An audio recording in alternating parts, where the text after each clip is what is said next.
I think that's the most important thing to bear in mind. We're not competing about anything here.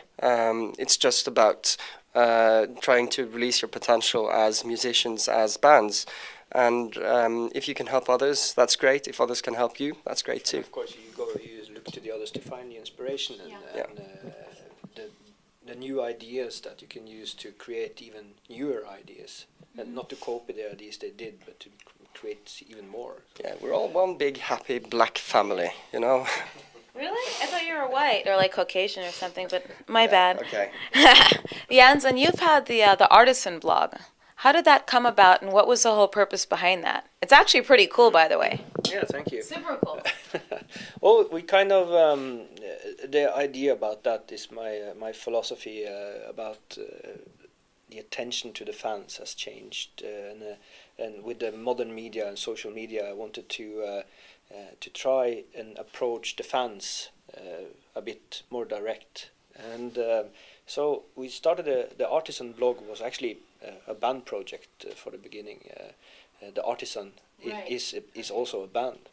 And when I started this thing, I was approaching. It was looking up as activity with the bands. So it was looking like we were going on tour with both ICS Vortex and Borknagar at the time. And I wanted to use this blog as a platform to blurb out my personal experiences on the road, stuff that's not necessarily fitting to go directly on Borknagar's website.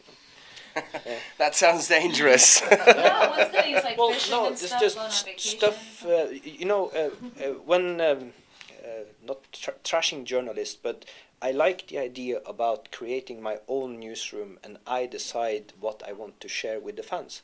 Not that some journalist is there to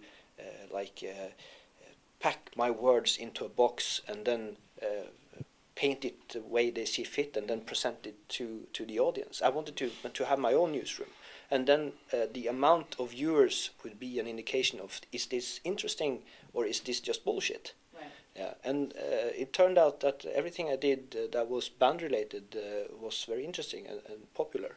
So, but to keep that thing going, I would need more actual band activity, and I'm not able to blog to make posts every day about my album collection. Or I had meatballs for dinner today. Yeah, changing strings. So that it's limited how much of the personal thing you can share, though. But I think one of the most interesting things about that blog and about the things you say there is there's been a shift. I mean, since the information technology in the relationship between bands and fans, because that relationship is now much more based on dialogue, you know, and in order to sort of maintain that relationship, you have to open channels for that dialogue to happen, and I think that's what Jens did with Artisan as well. It's just opening up a really good channel in order for him to have a direct communication with the fans when it comes to everything he does musically.